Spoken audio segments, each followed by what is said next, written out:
रात का अंधेरा गहराने लगा था। चारों तरफ सन्नाटा पसरा हुआ था। तेज बारिश हो रही थी और आकाश में बिजलियां गड़गड़ा रही थीं, मानो किसी अनहोनी का संकेत दे रही हों। उसी सन्नाटे को चीरते हुए एक बस जंगल के उस काले अंधेरे में भागे जा रही थी और उस बस में बैठा था राहुल, जो बिजनेस में घाटे की वजह से सब कुछ बेच बाच कर शहर से अपने गांव वापस लौट रहा था। लेकिन कहते हैं कुछ रातें आपका इंतजार करती रहती हैं जब तक कि उनका मकसद पूरा ना हो जाए। हो सकता है वो आपकी खून की प्यासी हो या फिर कोई अधूरी ख्वाहिश। अरे भगवान, ये बारिश भी आज ही होनी थी। एक तो ये रास्ता ही इतना भयानक है और ऊपर से ड्राइवर इतनी तेज बस चला रहा है, पता नहीं मैं घर कब पहुंचूंगा। राहुल बाहर हो रही बरसात को देखकर थोड़ा डरा हुआ था, क्योंकि जंगल का ऐसा भयानक नजारा वो पहली बार देख रहा था। वहीं बस में बैठे बाकी लोग भी डरे हुए थे। अरे भाई, तुझे पता है क्या, मैंने सुना है कि इस जंगल में छलावा रहता है और जो कोई भी इस जंगल के छलावे में फंस जाता है वो कभी बाहर नहीं निकल पाता। हाँ, तुम सही कह रहे हो। पिछले साल मेरा दोस्त सुरेश भी इस जंगल में फंस गया था। उसे काफी ढूंढा लेकिन वो कहीं नहीं मिला। लेकिन फिर एक दिन उसकी सर कटी हुई लाश उसके ही दरवाजे के बाहर लटकी हुई मिली। इतना भयानक नजारा देखकर तो हम सबकी रूह कांप गई थी। वो लोग बातें कर ही रहे थे कि तभी जोर जोर से अजीब डरावनी आवाजें आने लगीं। सभी लोग उन आवाजों को सुनकर डर गए। ये क्या हो रहा है? ये कैसी आवाजें हैं? हाँ, ये बहुत डरावनी है। ऐसी भयानक आवाजें तो मैंने कभी नहीं सुनी। इन सबकी बात सुनकर पीछे की तरफ बैठा हुआ एक साधु आगे आया और उसने बस के दरवाजे पर कुछ मंत्र पढ़कर नींबू मिर्ची लटका दिया। मैं महसूस कर सकता हूँ, वो नजदीक आता जा रहा है। वो प्यासा है, वो मुंह खोल कर बैठा है ताकि हम सबको निकल जाए। तुम सब अगर जिंदा रहना चाहते हो तो हनुमान जी का लॉकेट पहन लो, वरना आज कोई जिंदा नहीं बचेगा। ये कहते हुए उस साधु ने एक एक करके सबको हनुमान जी का लॉकेट दिया। लेकिन जैसे ही उस साधु ने वो लॉकेट राहुल को देना चाहा, उसने मना कर दिया। माफ कीजिए साधु बाबा, लेकिन मुझे इन सब पर भरोसा नहीं है। मैं भूत, पिशाच और भगवान को नहीं मानता, इसलिए मुझे इन सब की कोई जरूरत नहीं है। ये कहते हुए राहुल ने उस लॉकेट को नीचे की तरफ झटक दिया। भगवान तुम्हारी जरूर रक्षा करेगा। आज की रात बड़ी खौफनाक होने वाली है। हे संकट मोचन, तू सबकी रक्षा करना, सबकी रक्षा करना। ये कहते हुए वो साधु वापस पीछे की तरफ जाकर अपनी सीट पर बैठ गया। बारिश और भी तेज हो गई। अंधेरा पहले से ज्यादा गहराने लगा था। बस की रफ्तार भी बढ़ चुकी थी। चारों तरफ पेड़ों के साए बस की हेडलाइट की रोशनी से किसी राक्षस जैसे नजर आते थे। दोपहर से बस में बैठा हूँ, पता नहीं गांव कब पहुंचूंगा। ऊपर से इतनी जोर से भूख भी लग रही है। इस तरह राहुल अपने आप से ही बड़बड़ा रहा था कि तभी बस में बैठे लोगों को एक तेज झटका महसूस हुआ। ड्राइवर ने अचानक ब्रेक लगा दिए थे। बस अपने रास्ते से भटक गई और एक सुनसान रास्ते पर बेकाबू होकर भागने लगी। लोग चिल्लाने लगे, बचाओ बचाओ, ये क्या हो रहा है? बचाओ, हम सब मर जाएंगे। नहीं नहीं। बस का ड्राइवर बस को रोकने की बहुत कोशिश करता है, लेकिन बस बेकाबू हो चुकी थी, मानो बस कोई और चला रहा हो। ये क्या हो रहा है? अब क्या होगा? तभी वो बस जाकर एक पेड़ से टकरा गई और फिर चारों तरफ सन्नाटा पसर गया। चीखने चिल्लाने की आवाजें एकदम बंद हो गईं। राहुल ने देखा कि वो एकदम ठीक था, लेकिन बाकी सारे लोग बस एक्सीडेंट में मर चुके थे। उनकी लाशों से खून टपक रहा था। राहुल बस से नीचे उतरा और चारों तरफ देखा। दूर दूर तक कोई नजर नहीं आ रहा था। ये क्या हुआ? इतना बड़ा एक्सीडेंट हुआ और मैं जिंदा बच गया, जबकि सब लोग मर चुके हैं। और हैरानी की बात तो यह है कि मुझे एक खरोच तक नहीं आई। आखिर ये कैसे मुमकिन हो सकता है? और ये कौन सी जगह है? मुझे यहां से बाहर निकलना होगा। यही सोचकर राहुल उस मूसलाधार बारिश के बीच उस खौफनाक जंगल से बाहर निकलने की कोशिश करने लगता है। बारिश और तेज हो चुकी थी। लेकिन राहुल को उस जंगल से बाहर निकलने का कोई रास्ता नहीं मिल रहा था। ये क्या हो रहा है मेरे साथ? मैं इस जंगल से जितना बाहर निकलने की कोशिश कर रहा हूँ उतना ही मैं इसमें फंसता जा रहा हूँ। ऐसा लग रहा है मानो मैं एक ही जगह बार बार घूम रहा हूँ और ये जंगल मुझे बाहर नहीं निकलने दे रहा, बल्कि अपने अंदर ही अंदर धकेलता जा रहा है। ये सब सोचकर राहुल परेशान होने लगता है। वो बेतहाशा होकर चारों दिशाओं में भागता है, लेकिन वो फिर से उसी जगह वापस आ जाता है जहां से चलना उसने शुरू किया था। मेरा दिमाग घूम रहा है, ये क्या हो रहा है मेरे साथ? मैं यहाँ से बाहर क्यों नहीं निकल पा रहा हूँ? इतनी बार कोशिश करने के बाद भी मैं लौटकर उसी जगह वापस आ जाता हूँ। मुझे कुछ समझ नहीं आ रहा है। ये सब सोचकर राहुल बहुत परेशान होने लगता है और आखिरकार वो इतना भाग भाग कर थक चुका था, इसलिए वो थक कर एक पेड़ के नीचे बैठ जाता है। अब मैं क्या करूं? एक तो ये इतनी जोरदार बारिश हो रही है, इस बारिश के बीच कुछ समझ भी नहीं आ रहा है और यहाँ से बाहर निकलने का कोई रास्ता भी नहीं मिल रहा। अब मैं क्या करूं? ये जंगल बहुत डरावना लग रहा है, कहीं कोई जंगली जानवर आ गया तो बहुत बुरा होगा। राहुल को अब बहुत डर लग रहा था, लेकिन उसने हार नहीं मानी। उसने एक बार फिर से कोशिश करने की ठानी और उठ खड़ा हुआ। मैं हार नहीं मानूंगा, मगर मैंने हार मान ली तो मैं इसी जंगल में मारा जाऊंगा। मैं एक काम करता हूँ, इस पेड़ पर एक निशान लगा देता हूँ। इससे मुझे कम से कम ये तो पता चल पाएगा कि आखिर मैं सही दिशा में जा रहा हूँ या फिर एक ही जगह बार बार घूम रहा हूँ। यही सोचकर राहुल उस पेड़ पर एक निशान बना देता है और जंगल से जा रही एक दिशा की सीध में चलने लगता है।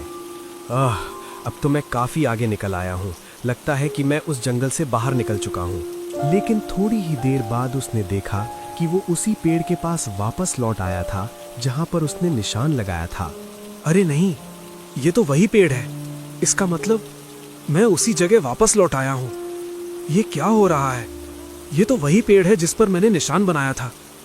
कहीं ये कोई भूल भुलैया तो नहीं है जिस पर मैं फंस चुका हूँ? लेकिन अब मैं इससे बाहर कैसे निकलूं? मुझे कोई रास्ता भी नजर नहीं आ रहा। यही सब सोचते हुए राहुल वहीं पर बैठ जाता है और जोर जोर से अपनी किस्मत पर रोने लगता है। मैं क्यों आया रात की बस से? काश ट्रेन से आ गया होता तो ये सब ना हुआ होता मेरे साथ। तभी राहुल को किसी की आवाज सुनाई देती है। आवाज साफ नहीं थी, लेकिन आवाज जिस दिशा से आ रही थी उसकी दिशा साफ साफ पता चल रही थी। ये क्या? ये आवाज कहाँ से आ रही है? दूर दूर तक तो कोई नजर नहीं आ रहा। फिर ये आवाज किसकी है? राहुल ने गौर लगाकर वो आवाज सुनी तो वो आवाज एक लड़की की थी। ये आवाज तो किसी लड़की की आवाज लग रही है।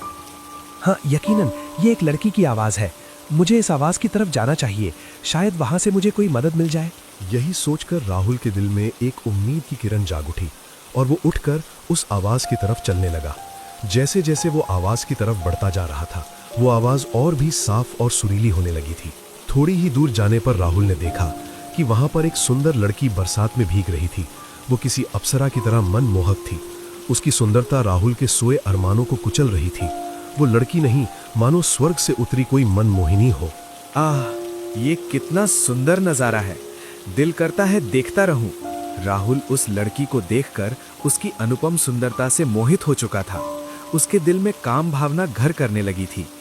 राहुल एक पेड़ के पास खड़ा होकर उस लड़की को निहार रहा था कि तभी उस लड़की की नजर राहुल पर पड़ी और वो राहुल के पास आई।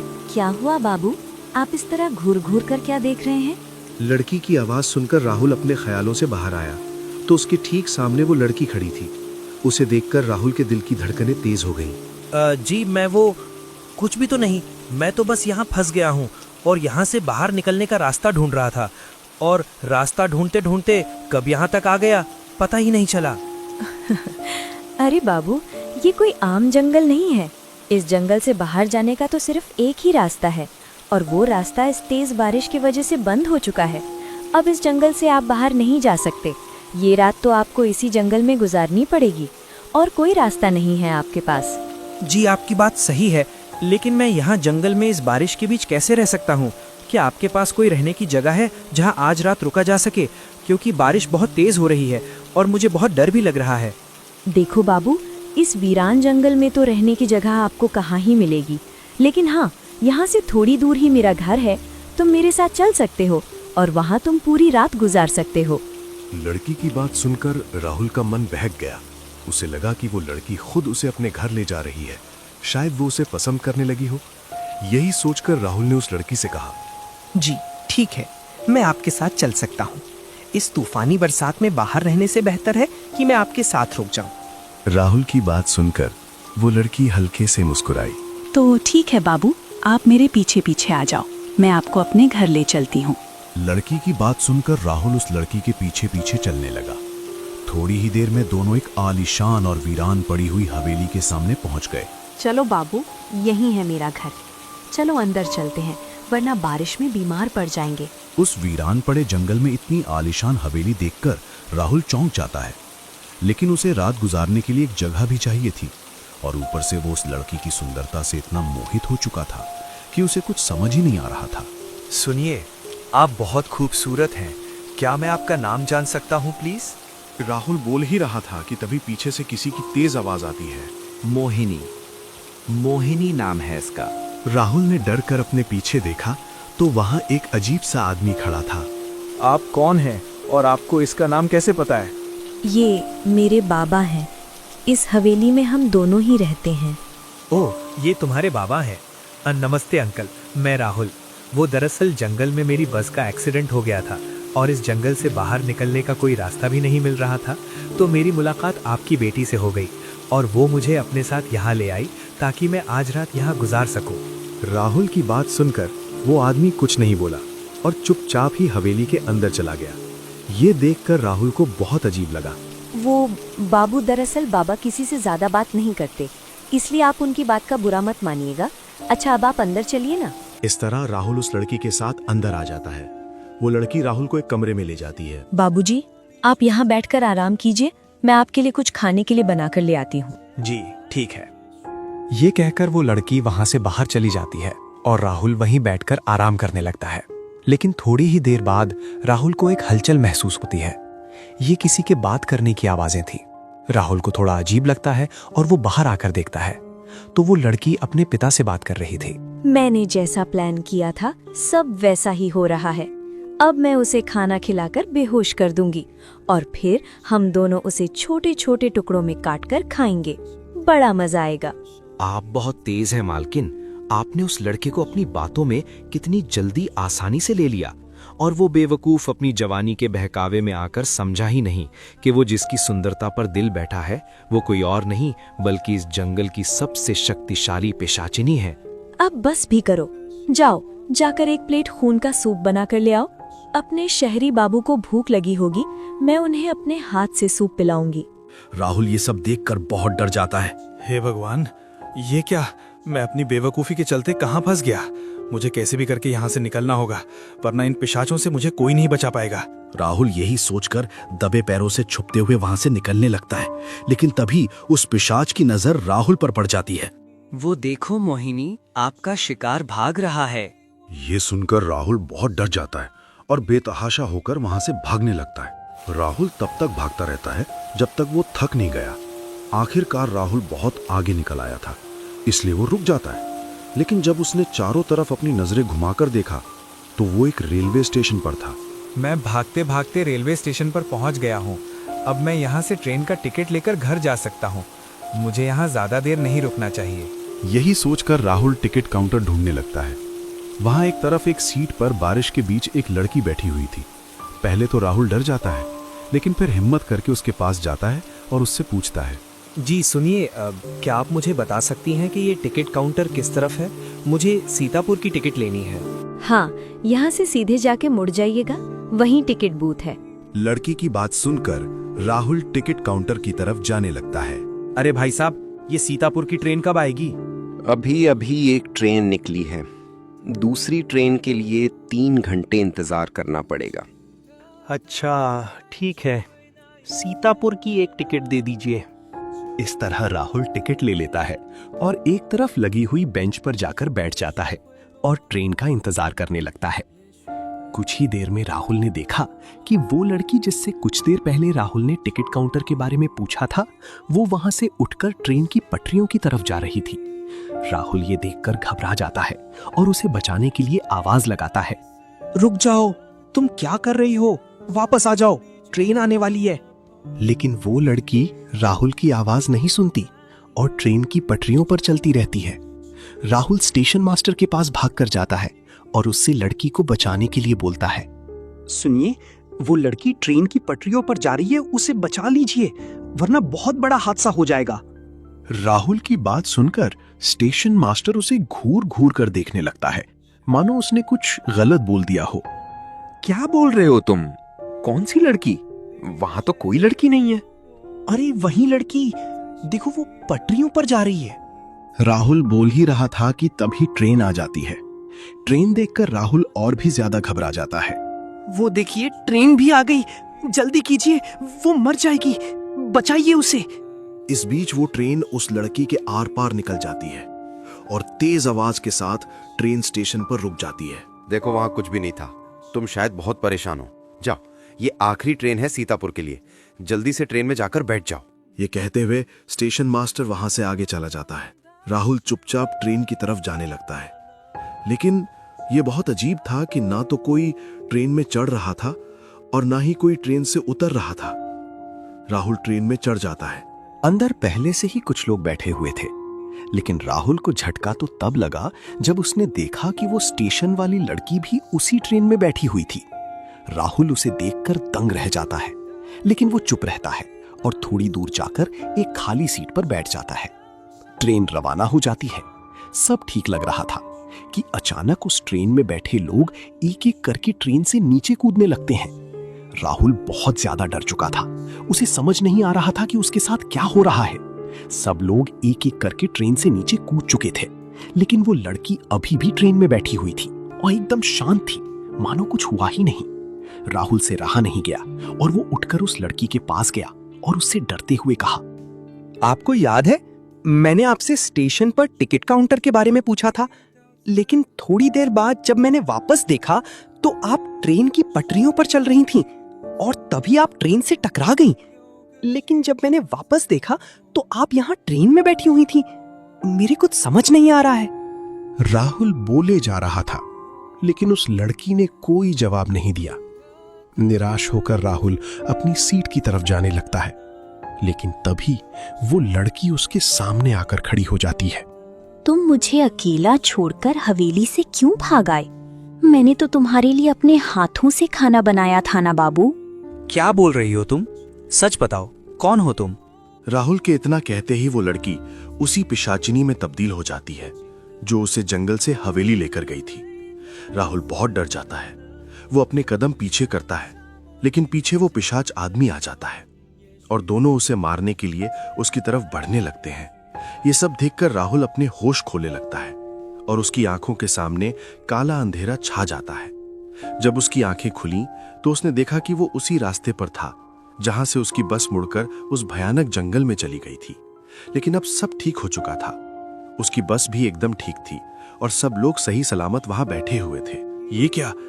मैं तो उस ट्रेन में था, अचानक यहाँ कैसे आया? कुछ याद नहीं आ रहा है। आखिर क्या था वो सब?